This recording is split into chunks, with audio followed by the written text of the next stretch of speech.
안녕하세요. 사연을 부탁해입니다. 오늘의 사연을 소개하겠습니다. 어느 날 저녁 온 식구가 모여 앉아 식사를 하고 있었습니다.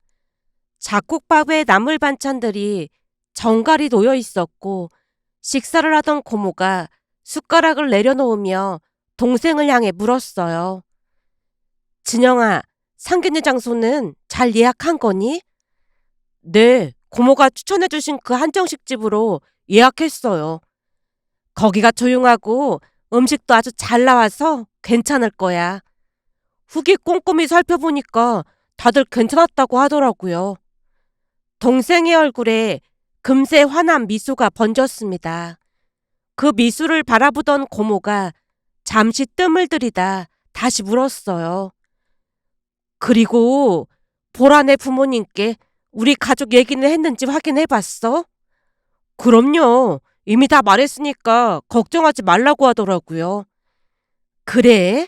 그럼 다행이구나. 그렇게 대화가 오가며 밥상 위에 또 웃음이 번졌습니다. 식사가 끝나고 과일을 먹으며 고모가 이번에는 할머니를 바라보며 조용히 말했어요. 어머니, 내일 시간 괜찮아요? 내일? 그건 왜 물어? 진영이 상견례 하러 가야 하는데 옷이라도 한 벌 사야 할 것 같아서요. 그냥 있는 옷 입고 나가면 되는 거지. 뭐 한다고 또 옷을 산다고 그래. 이참에 다 같이 쇼핑도 하고 맛있는 것도 먹고 오면 좋잖아요. 다른 일도 아니고 상견례인데 기본적인 예의는 갖춰야죠. 고모의 말에 할머니가 한숨을 길게 내쉬었습니다. 그래, 그럼 그러지 뭐. 그나저나 우리 지수가 먼저 결혼을 했어야 했는데 마음이 영 안 좋네.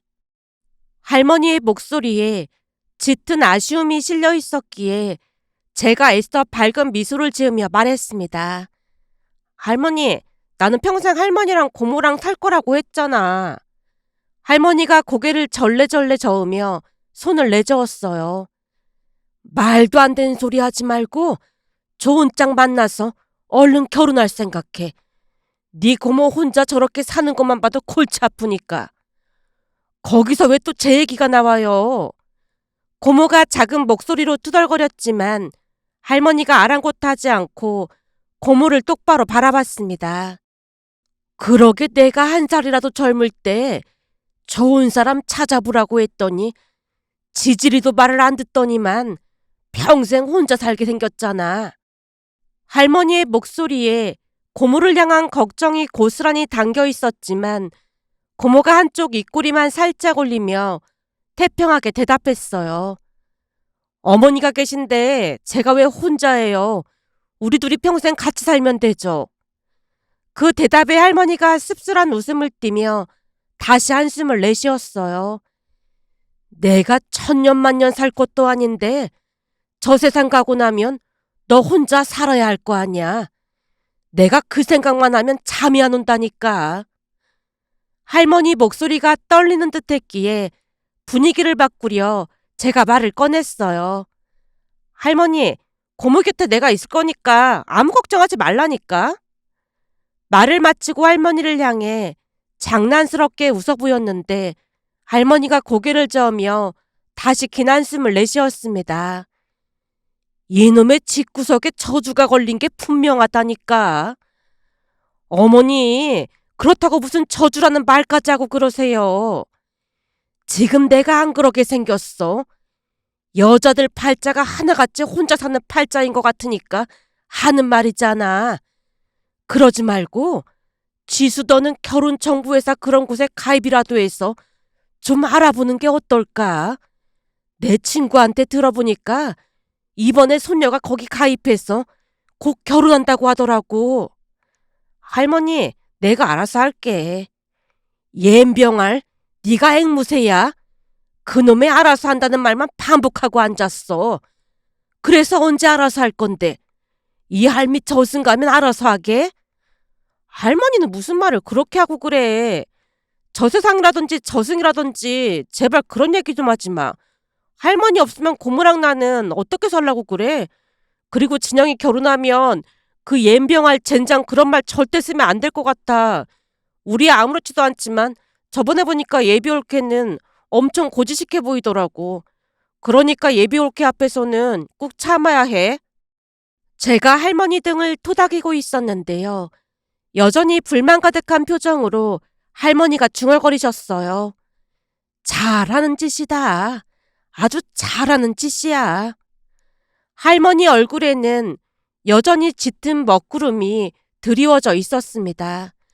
결국 제가 할머니 기분을 풀어드리려고 조용히 말을 꺼냈어요. 우리 소화도 시킬 겸 오랜만에 고스톱이나 한 판 칠까? 고스톱을? 할머니 얼굴이 금세 환해졌습니다. 원래 할머니는 고스톱 같은 건 전혀 모르던 분이셨어요. 하지만 제가 친구들에게 배워와서 알려드렸더니 처음에는 시큰둥하시다가 차츰 재미를 붙이시더니 허구한 날 저만 보면 고스톱을 치자며 꼬드기곤 했습니다. 고모는 워낙 바쁜 분이라 제게만 고스톱 이야기를 꺼내셨는데 가끔 고모가 일찍 퇴근하거나 주말에 집에서 쉬는 날이면 고모까지 합류해서 거하게 한판 벌이곤 했어요. 그때마다 할머니는 마치 어린아이처럼 눈을 반짝이셨습니다. 결국 어느 날은 고모가 제게 등짝 시매싱을 날렸어요. 넌 왜 할머니한테 고스톱을 가르쳐드려서 이 사다를 만들고 난리야? 아니, 난 할머니가 이렇게 좋아하실 줄 진짜 몰랐지. 근데 저번에 집에 와서 보니까 할머니가 친구분들까지 불러서 같이 고스톱을 치고 계시더라니까. 뭐?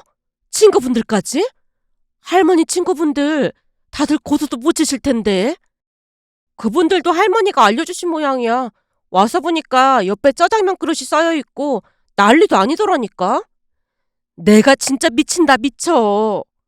고모가 한숨을 쉬며 고개를 내저었지만 고스톱을 치는 할머니의 얼굴에는 해맑은 웃음이 번져 있었습니다. 제 결혼 얘기는 이미 다 잊은 듯 할머니 표정은 더없이 행복해 보였습니다. 할머니가 주름진 손으로 폐를 툭툭 두드리며 어린아이처럼 웃고 있는 모습을 보고 있자니 저도 모르게 가슴이 뭉클해졌어요. 그리고 그날 밤 저는 조용히 베개를 챙겨 할머니 방으로 향했습니다. 할머니, 나 오늘 여기서 자도 돼? 왜? 또 악몽 꾼 거야? 설마 또 그날 일이 꿈에 나온 거야? 자리에 누워 계시던 할머니가 급히 몸을 일으켰습니다. 아니야. 요즘은 악몽 안 꾸고 있으니까 걱정하지 마. 그냥 할머니랑 같이 자고 싶어서 그래. 나이가 몇 살인데 아직까지도 그러고 있어. 얼른 이리 와. 할머니가 자리 한켠을 내어주었습니다. 침대는 두 사람을 넉넉히 품 만큼 넓었기에 어른이 된 뒤로도 가끔 할머니 방에서 잠을 청하곤 했습니다. 침대에 누워 머리를 베개에 묻자 할머니가 조용히 입을 열었어요. 이제는 엄마 아빠 꿈 안 꾸지? 우리가 잘 살고 있어서 그런지 이제는 꿈에 잘 안 나오더라고. 엄마 아빠도 이제는 안심이 되는 모양이야. 할머니랑 고모 덕분에 우리 정말 잘 컸잖아. 아마도 엄마 아빠가 많이 고마워하고 있을 거야. 우리도 할머니랑 고모한테 항상 너무너무 고마워. 고맙긴. 할미도 니들 키우는 재미로 사느라 시간 가는 줄 몰랐어. 만약 그때 니들 아니었으면 이 할미는 벌써 저 세상으로 갔을 거야. 사람 인연이라는 게 참 신기하다니까. 할머니의 목소리가 살짝 떨렸는데요. 제가 눈길을 피하자 할머니가 조용히 고개를 돌리셨습니다. 할머니가 몰래 눈물을 훔치시는 모습이 느껴졌지만 아무렇지도 않은 척 그저 할머니를 꼭 안아드렸어요. 할머니의 품이 참 따뜻해서 마음 한켠이 잔잔히 가라앉는 기분이 들었습니다. 그렇게 우리는 서로의 온기를 나누며 서서히 잠이 들었어요. 그러면서 예전 일들이 주마등처럼 스치고 지나갔습니다. 사실 우리 집은 사람들이 쉽게 믿기 어려운 사연을 품고 있습니다. 참으로 특이하고 복잡함 속에서 살고 있다고 해도 과언이 아니거든요. 우리 가족을 한마디로 정의해보자면 슬픔 속에서 만들어진 가족이라고 해야 할까요?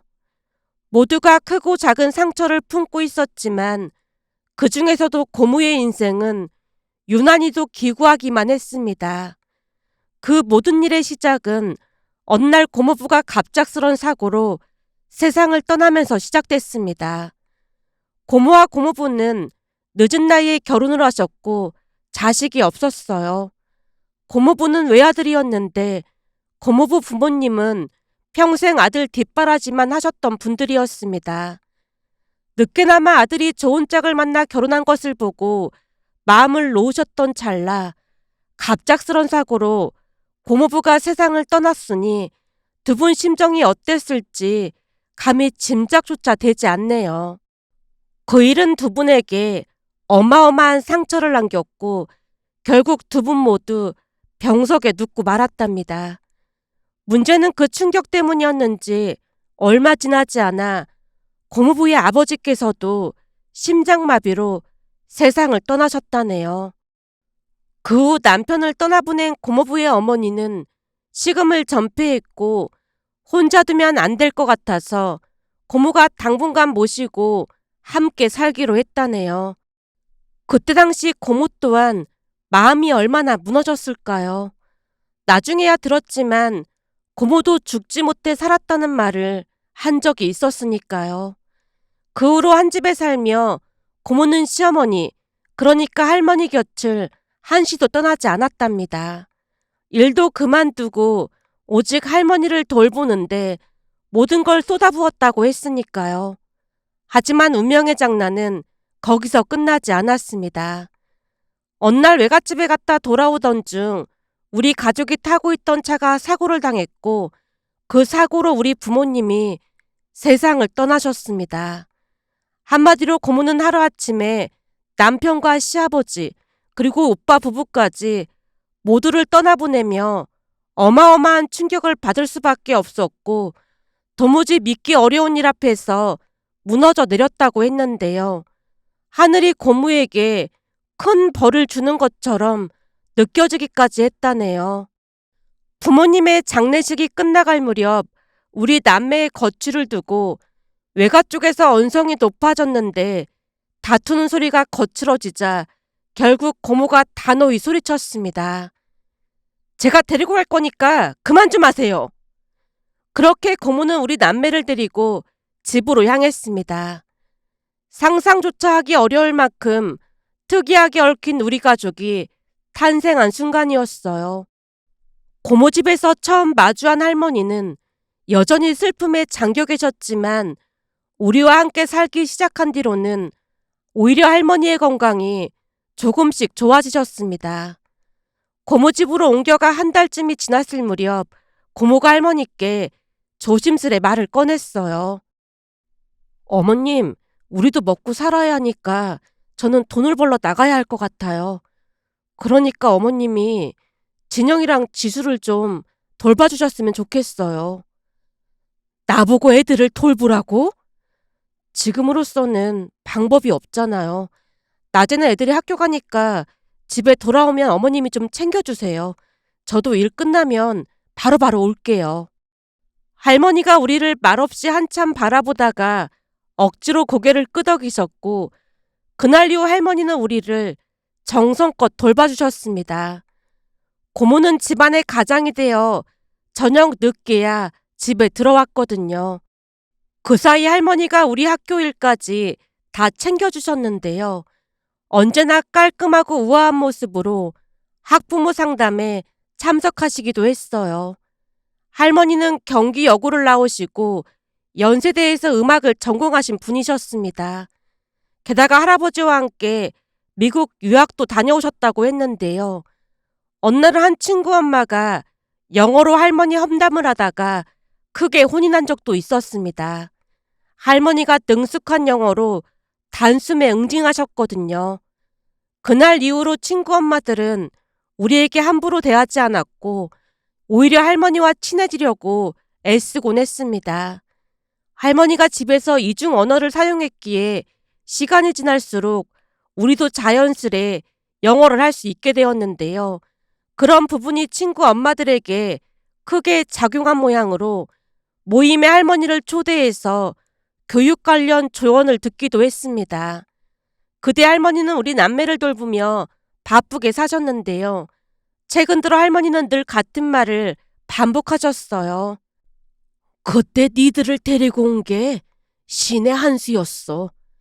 남편이랑 아들을 떠나보내고 살 의지조차 없었는데 니들이 할머니 할머니 하면서 찾아대다 보니까 하루하루 정신없이 살았거든. 하루는 우리 지수가 나를 위해서 피아노 연주를 해주겠다며 그 작은 손가락으로 피아노를 쳐주는데 정말 오랜만에 행복을 느꼈다니까. 우리 지수랑 진영이 없었다면 난 이미 저 세상 사람이 됐을 거야. 우리야말로 할머니랑 고모 덕분에 이렇게 잘 컸잖아.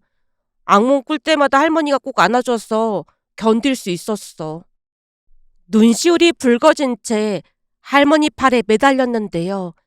사고 이후 트라우마가 생겨 거의 매일 밤 사고가 나는 악몽을 꾸곤 했어요. 동생은 그때 기억이 잘 없다고 했지만 저는 너무나도 또렷이 기억이 났거든요. 그러다 보니 한동안은 할머니 옆에서 꼭 붙어 잠을 자야만 했고 악몽으로 인해 잠이 깨서 울고 있으면 할머니께서 꼭 안아주시면서 자장가를 불러주셨어요. 그러면 그제서야 비로소 안정을 찾은 채 다시 잠이 들었고요. 그렇게 우리는 조금은 특이한 가족이 되어갔습니다. 할머니는 제가 의사가 되면 좋겠다고 말씀하셨지만 우리 남매는 이과보다 문과가 더 잘 맞았고 저는 세무사가 그리고 동생은 7급 공무원이 되었습니다. 시간이 지나 동생이 먼저 결혼 소식을 알리며 상견례를 앞두고 있었습니다. 하지만 우리 가족이 조금은 특별하다 보니 고모가 당부를 했어요. 보라네 부모님께 우리 가족 이야기를 미리 알리는 게 좋을 것 같아. 우리에게는 너무나 당연한 가족이지만 딸 가진 부모 입장에서는 조금 꺼릴 수 있는 부분이었으니까요. 그런데 그 부분으로 인해 한바탕 난리가 날 줄 누가 알았겠어요. 상견례 날이 밝았고 우리 가족은 시간보다 훨씬 이르게 약속한 식당에 도착했습니다.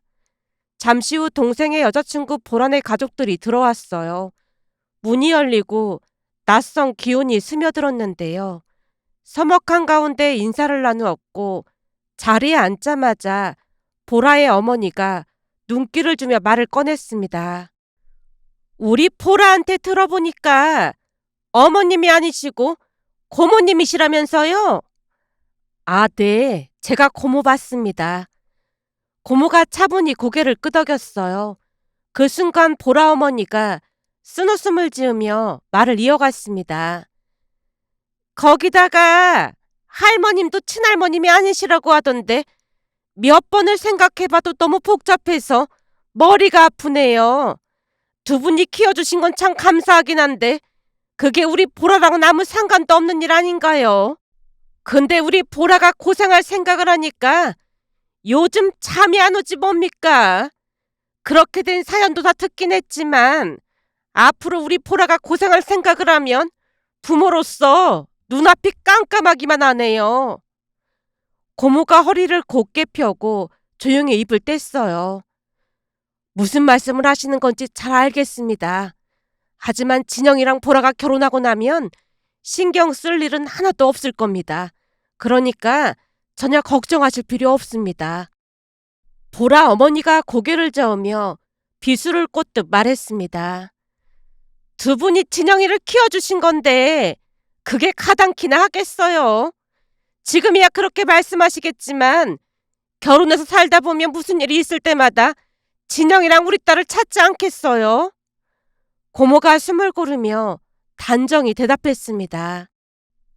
아닙니다. 절대 그럴 일 없을 겁니다. 저희 어머니랑 제 노후도 준비돼 있으니까 그런 걱정은 하실 필요 없습니다.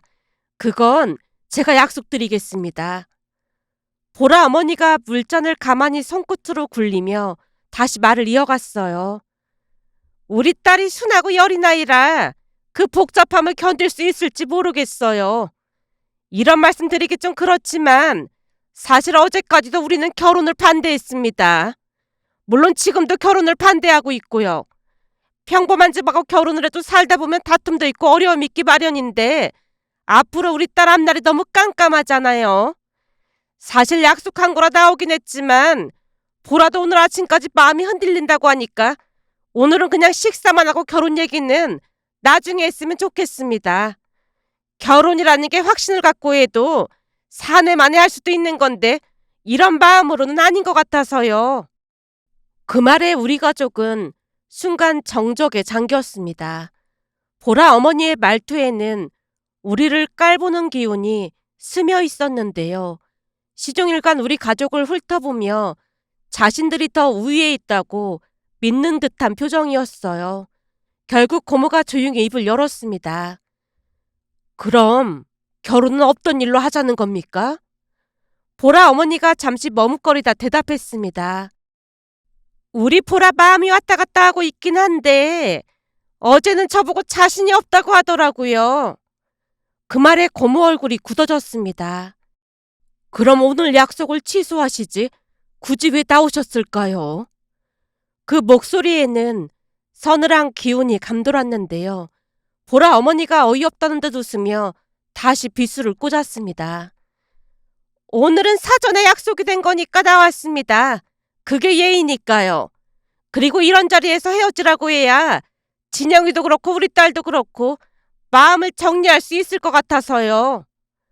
그 말에 동생이 눈을 동그랗게 뜨고 보라를 뚫어져라 바라봤습니다. 보라야, 오늘 아침까지만 해도 이런 말 전혀 없었잖아. 하지만 보라는 고개를 숙인 채 끝내 아무 말도 하지 않았습니다. 처음 우리 집에 인사 왔을 때도 말수가 적었는데 그날은 어머니의 귀에 완전히 눌린 듯해 보였어요. 결혼을 없던 일로 하자고 통보하러 나오신 거라면 저희는 먼저 일어나 보겠습니다. 순간 보라 어머니가 한쪽 입꼬리를 올리며 마지막 쐐기를 박는 게 아니겠어요? 요즘 세상에 누가 그런 콩가루 집안, 그러니까 그런 복잡한 집안이랑 결혼을 한다고 하겠어요. 진영이든 앞으로 혼자 사는 게 좋을 거야. 그 말에 고모가 한마디 하려던 순간 동생이 먼저 소리쳤어요. 말씀이 너무 심하신 거 아닙니까? 콩가루 집안이라니요. 우리 집이 왜 콩가루 집안입니까? 보라 어머니가 콧방귀를 끼며 말을 이어갔어요. 내가 이런 말까지 안 하려고 했는데 피 한 방울 안 섞인 할머니에 부모도 아닌 고모까지 나중에 네가 다 책임져야 하는 거야. 그러니까 너는 결혼하지 말고 그냥 혼자 살도록 해. 순간 고모의 눈빛이 날카로워졌습니다. 제 직업이 의사다 보니까 제 앞가림 정도는 제가 알아서 할 수 있습니다. 그러니까 그런 걱정은 하지 않아도 될 것 같네요. 순간 보라 어머니가 놀란 듯 눈을 번쩍 떴습니다. 지금 뭐라고 했어요? 의사요? 그러니까 그쪽 직업이 의사라고요? 예, 열심히 살아서 그런지 지금은 개 옆에서 잘 살고 있습니다. 저한테 자식 있는 것도 아니고 진영이랑 보라가 결혼하면 집도 하나 해줄까 했는데 그럴 필요 없을 것 같네요. 그럼 우리는 이만 일어나 보겠습니다. 보라 어머니가 황급히 소리쳤습니다. 저기요, 진짜 의사예요? 왜요? 거짓말하는 것 같나요? 고모가 조용히 백에서 명함 하나를 꺼내 건넸습니다. 그리고 우리 가족은 그 식당을 나섰는데요. 고모가 건넨 명함을 받아본 보라 어머니가 당황한 기색이 역력해 보였어요. 그곳을 나서는 순간까지도 멍하니 고모의 명함만 바라보고 있었으니까요. 그날 집으로 돌아온 고모가 동생을 불러 조용히 말했습니다. 집안 환경 때문에 이렇게 돼서 정말 미안하구나. 고모, 그런 말씀하지 마세요. 그 사람들이 이상한 사람들인데 고모가 왜 미안해요. 오히려 할머니랑 고모께 제가 너무너무 죄송해요. 그리고 고모가 의사인 거 일찍 밝히지 말라고 했던 이유를 오늘에서야 알 것 같아요. 고모가 잠시 눈길을 떨군 뒤 담담히 웃으며 말했습니다. 의사라는 직업이 딱히 대단한 건 아니지만 사람에 따라서는 괜한 문제가 일어날 수도 있는 거야. 아까도 봤잖니. 그 사람들 내가 의사라고 하니까 눈빛이 달라졌잖아. 앞으로도 굳이 밝히지 않았으면 좋겠구나. 그리고 그 사람들이 그렇게 행동한 것에 대해서도 원망하거나 미워할 필요 없어. 딸 가진 부모 입장에서는 이해 못할 일도 아니니까. 우리 가족을 이해해 줄 수 있는 가치관을 가진 사람을 만나면 되는 거야. 고모의 말에 동생이 말없이 고개를 끄덕였습니다. 그리고 결국 동생은 여자친구와 결별했습니다. 그렇게 시간이 얼마나 지났을까요? 어느 날 고모가 퇴근 후 집으로 들어와 놀라운 소식을 전했어요. 보라 어머니 말이야. 오늘 우리 병원에 온 거 있지? 네? 보라 어머니가 고모 병원에 왜 와요? 설마 진료받으러 온 거예요? 동생이 믿을 수 없다는 눈빛으로 고모를 바라보자 고모가 잠시 숨을 고르고는 이야기를 꺼냈습니다. 그러니까 진영이 너가 보라 전화번호를 차단해서 연락이 안 된다면서 그때 줬던 내 명함을 보고 찾아왔대. 내가 의사인 걸 알고 기가 많이 죽었더라고. 계속 사과만 하더라니까. 고모 말에 의하면 보라 어머니가 양손 가득 선물을 들고 병원으로 찾아와 머리가 땅에 닿을 정도로 고개를 숙였다고 했습니다. 고모님이 의사라고 미리 말했으면 결혼을 절대 반대하지 않았을 겁니다. 알아보니 이 병원도 고모님 건물이라면서요. 우리가 그런 얘기할 사이는 아닌 것 같습니다. 바쁘니까 그만 돌아가 주세요. 하지만 보라 어머니가 눈치를 보며 계속 매달렸다네요. 사실 우리 보라가 친영이를 너무너무 좋아해요. 그러다 보니 지금 많이 힘들어합니다. 다시 결혼 진행시키면 어떨까요? 가정 환경이 복잡한 건 맞으니까 저희 실수를 한 번쯤 눈 감아주면 공평해지는 거 아니겠어요? 고모가 짧게 한숨을 내쉬며 딱 잘라 말했다네요. 우리 진영이는 이미 마음 접었으니까 그만 가주세요. 더 이상 말하고 싶지 않습니다. 고모의 단호한 말에도 한동안 매달리며 돌아가지 않자 결국 고모가 영업방해로 신고하겠다고 엄풀을 놓자 그제서야 돌아갔다고 했습니다. 진영아, 너 혹시 마음 흔들리고 그런 건 아니지? 동생이 단호하게 고개를 저었어요. 당연하죠. 콩가루 집안이란 말까지 들었는데 그럴 리가 없잖아요. 거기다 보라 행동에 큰 충격을 받아서 완전히 마음 정리했어요.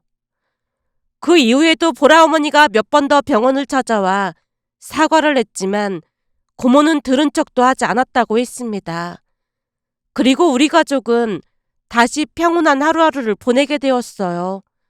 그러던 어느 날은 할머니께서 친구분들과 부산으로 여행을 떠나셨는데요. 며칠 뒤 집으로 돌아온 할머니가 말을 꺼냈어요. 지수야, 이 할미가 기가 막힌 선짜리 하나 알아왔지 뭐니. 할머니 여행 갔던 거 아니었어? 우리가 갔던 그 펜션 말이다. 거기 주인 양반이 우리 또래인데 딸이랑 같이 운영을 한다더라고.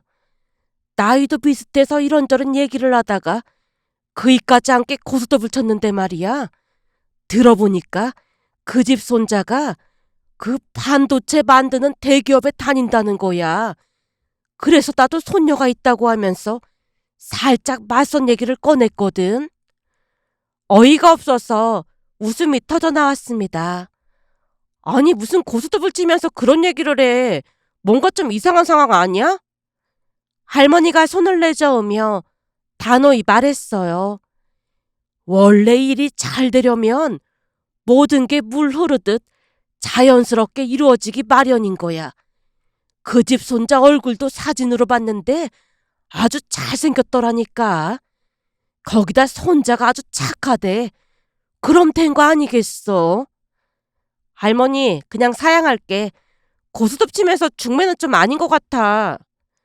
제가 장난스레 손을 내저었지만 할머니가 버럭 소리쳤습니다. 죽은 사람 소원도 들어준다는데 넌 그거 하나를 못 들어줘? 내가 그 양반 꼬시느라 쓰리고를 몇 번이나 물러줬는지 알기나 해? 장기도 아니고 무슨 쓰리고를 물러줬다고 그래. 몰라. 내가 일 성사시키려고 쓰리고도 물러주고 피박도 몇 번 없던 걸로 해줬으니까 무조건 선짜리 나가야 해. 참나, 내가 할머니 때문에 못 산다 진짜. 나갈 거지? 나가자. 알았어. 대신 가서 밥만 먹고 올 거야. 밥만 먹지 말고 차도 한 잔 마셔야지. 아니다. 그냥 아예 우리 집으로 데리고 와. 같이 고수도 반판 치게. 할머니 자꾸 그러면 선불 안 나갈 거야. 알았어. 농담이야, 농담. 할머니가 전화를 들고 급히 그분에게 전화를 걸었습니다. 그렇게 전화 얼떨결에 선을 보게 되었는데요. 인연이라는 게 정말 신기했다고 해야 할까요? 딱 보자마자 제 이상형임을 알 수 있었거든요. 더 놀라웠던 건 그쪽도 제가 이상형이라며 애프터 신청을 했어요. 그렇게 몇 번 만나다 보니 우리는 자연스레 연인 사이가 되었고 반년 만에 결혼까지 하게 되었습니다. 한마디로 할머니 덕분에 맺어진 고스톱 인연이었다고 해야 할까요? 남편은 성격도 좋고 유머도 있어서 할머니와 참 잘 지냈습니다. 가끔 본가에 가서 할머니와 맞골을 치는 센스까지 보여줬으니까요. 덕분에 할머니와 고모도 남편을 많이 아끼고 있습니다. 거기다 할머니와 시할머님도 사이가 워낙 좋아서 우리 가족은 자주 모여 웃음꽃을 피웠습니다. 얼마 전에는 시할머님이 올라오셔서 본가에서 며칠 머무르다 가셨는데요. 두 분을 모시고 여기저기 다니며 즐거운 시간을 보내다 보니 많이 행복하다는 생각이 들어서 우리 가족의 특별하고 행복한 이야기를 많은 분들과 나누고 싶어 이렇게 글 남겨봅니다. 오늘의 사연은 여기까지였습니다. 즐겁게 보셨다면 구독, 좋아요 부탁드립니다. 고맙습니다.